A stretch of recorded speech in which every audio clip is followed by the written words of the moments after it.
Hello friends, मैं Yogendra Sharma, motivational speaker, career coach और corporate trainer. आज हम एक ऐसे शख्स के बारे में हम लोग जानने वाले हैं माय डियर फ्रेंड्स, जिन्होंने भारत देश को दुनिया में एक अलग पहचान दी और जिन्होंने हमारे देश को जो है दुनिया में एक हिंदू राष्ट्र के रूप में जो है जानने को लोगों को विवश कर दिया माय डियर फ्रेंड्स, और जिन्होंने हिंदू धर्म को बढ़ाने के लिए अपना सर्वस्व निछावर कर दिया और इतने प्रेरणा स्रोत रहे युवाओं के लिए, किसी अच्छे बिजनेसमैन के लिए, सभी के लिए इतने प्रेरणादायक उनके विचार रहे कि आज भी हमारा देश और पूरी दुनिया उनके सिद्धांतों और उनके विचारों का अनुकरण करते हैं माय डियर फ्रेंड्स।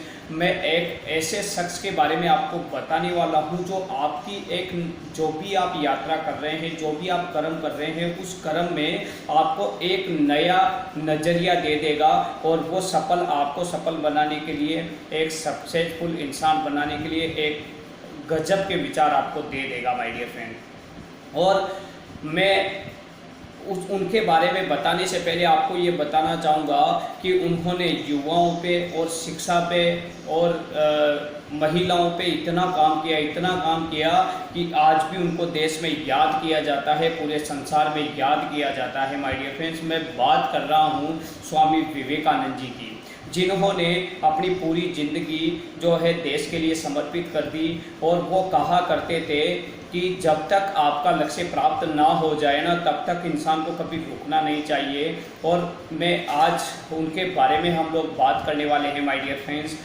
और मैं चाहता हूँ कि आप उनके बारे में जानने से पहले ये ज़रूर समझ लें कि हमारा देश क्या है और स्वामी विवेकानंद जी क्या है। स्वामी विवेकानंद जी ने रामकृष्ण मठ जो था, रामकृष्ण मिशन और वेदांत सोसाइटी की नींव जो है 1893 में रखी, और अमेरिका के शिकागो में हुए विश्व धार्मिक सम्मेलन में उन्होंने भारत और हिंदुत्व का प्रतिनिधित्व किया। मतलब हिंदू राष्ट्र जो भारत था उसका और हिंदू धर्म का उन्होंने प्रतिनिधित्व किया था, और हिंदुत्व को लेकर उन्होंने जो व्याख्या दुनिया के सामने रखी उसकी वजह से इस धर्म को काफ़ी आकर्षण बढ़ा। देखिए, हिंदू धर्म को लोग जानते नहीं थे, पहचानते नहीं थे, और विवेकानंद जी ने हिंदू धर्म को दुनिया के सामने रखकर उसका प्रतिनिधित्व कर हिंदू धर्म को एक नई पहचान दिलाई my dear friends. Swami Vivekananda ji का जो जन्म हुआ था माय डियर फ्रेंड्स, वो 12 जनवरी 1863 को हुआ था। एक ऐसा शख्स जिसका नाम जो है बचपन में नरेंद्र था, और उनका जन्म हर साल युवा दिवस के रूप में बनाया जाता है। आज भी हम लोग युवा दिवस के रूप में विवेकानंद जी का जन्मदिन मनाते हैं माय डियर फ्रेंड्स। उनके विचार ऐसे हैं कि निराश व्यक्ति भी अगर उसे पढ़े तो उसके जीवन में एक नया मकसद पैदा हो जाएगा। उनके जो विचार थे माय डियर फ्रेंड्स, वो ओजस्वी तेजस्वी विचार थे। एक मैं तो ये कह सकता हूँ कि मरे इंसान को जिंदा करने वाले विचार थे। और उनके विचार क्या थे माय डियर फ्रेंड्स? उनके अनमोल विचार जो थे वो एक जीवन की नई दिशा दे सकते हैं, जीवन को नई दिशा में बदल सकते हैं। और उनके जो 10 विचार थे उनको हम लोग आज जो है इस वीडियो के माध्यम से जानेंगे, और उन विचारों को अपनी ज़िंदगी में उतार कर हम लोग अपनी ज़िंदगी को एक नया रास्ता दे सकते हैं, एक नई सफलता तक ले जा सकते हैं।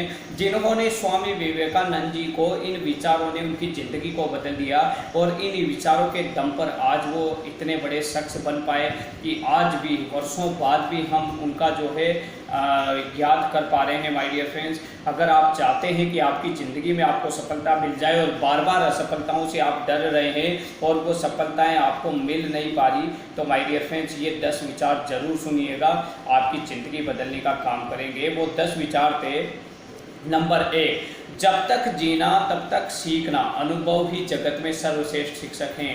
विवेकानंद कहा करते थे, स्वामी विवेकानंद, कि जब तक भी आपको जीना है ना, तब तक सीखना ही सीखना चाहिए, क्योंकि अनुभव जो होता है, सीखने का जो अनुभव होता है, वही जीवन में सबसे श्रेष्ठ या सर्वश्रेष्ठ शिक्षक कहलाता है। नंबर 2, शिक्षा बड़ा संघर्ष होगा, जितना बड़ा संघर्ष होगा जीत उतनी शानदार होगी। बहुत सारे लोग हमने देखे हैं कि वो डर जाते हैं कि हम सफल कैसे हो पाएंगे। बहुत सारे लोग जो है असफलता से डर जाते हैं। बहुत सारे लोग जो है दुख और समस्याओं से डर जाते हैं। लेकिन विवेकानंद कहते थे कि जितना बड़ा संघर्ष होगा जीत भी उतनी ही शानदार होगी। और नंबर 3, पढ़ने के लिए जरूरी एकाग्रचित्तता है। मतलब अगर आप पढ़ाई कर रहे हैं, स्टूडेंट के लिए ये क्वेश्चन है, पढ़ाई कर रहे हैं तो पढ़ने के लिए एकाग्रचित्तता जरूरी है। और एकाग्रता के लिए जरूरी है ध्यान। अगर एकाग्रचित्तता आप चाहते हैं तो आपका ध्यान करना बहुत ही जरूरी है।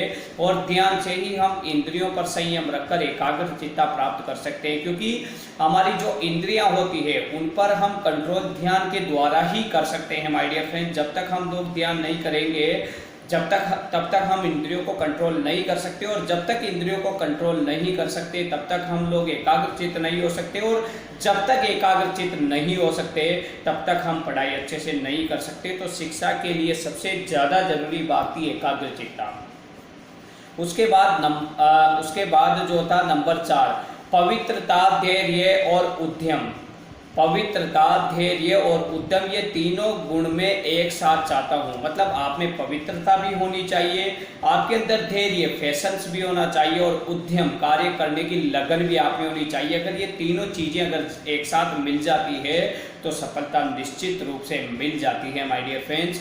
उसके अलावा नंबर 5 था, उठो जागो और तब तक मत रुको जब तक कि तुम्हें लक्ष्य प्राप्त ना हो जाए। ये मेरा फेवरेट है, मैं इसको हमेशा जो है रिपीट करता रहता हूँ अपनी लाइफ में कि जब तक उठो जागो, मतलब सोते ना रहो, उठो जागो और तब तक मत रुको जब तक लक्ष्य की प्राप्ति ना हो जाए। कुछ लोग कहते हैं हम काम कर करके थक चुके हैं, असफलताएं बहुत जिंदगी में आती है, हम कैसे काम करें। अरे भाई, काम करना ही जिंदगी है, इसलिए उठो जागो और तब तक नहीं रुकना जब तक सफलता अर्जित ना हो जाए। जय हिंद, जय भारत। उसके अलावा नंबर 6 था, ज्ञान स्वयं में वर्तमान है। ज्ञान स्वयं में वर्तमान है, मनुष्य केवल उसका आविष्कार करता है। ज्ञान जो आपका है वो तो वर्तमान ही रहता है, क्योंकि आप जो भी पढ़ोगे वो वर्तमान में पढ़ोगे। जैसे मैं अभी आपको स्पीच दे रहा हूँ तो ये वर्तमान है, लेकिन जो इससे होने वाला आविष्कार होगा, मतलब आपके माइंड पे ये क्या इफेक्ट करेगा, ये फ्यूचर होगा माय डियर फ्रेंड्स। इसलिए ज्ञान तो वर्तमान ही होता है। और नंबर 7, एक समय में एक काम करो और ऐसा करते समय अपनी पूरी आत्मा उसमें डाल दो और बाकी सब कुछ भूल जाओ। एक समय में सिर्फ एक ही काम करना चाहिए। मतलब बहुत सारे लोग में हमने देखे हैं वो एक बिजनेस वो भी कर लेते हैं, एक काम जॉब भी कर लेते हैं, एक पढ़ाई भी कर लेते हैं, अदरवाइज और भी कर लेते हैं, लेकिन वो परफेक्ट किसी में नहीं हो पाते। मतलब कहने का मतलब यह है कि मास्टर सिर्फ एक ही सब्जेक्ट में या एक ही टॉपिक में बन सकता है। इसलिए एक समय में एक ही काम करो आप, और ऐसा करते समय पूरी आत्मा, पूरी ताकत उसमें लगा दो और सब कुछ भूल जाओ आप माय डियर फ्रेंड, तभी आपको उसमें सफलता अर्जित हो सकती है।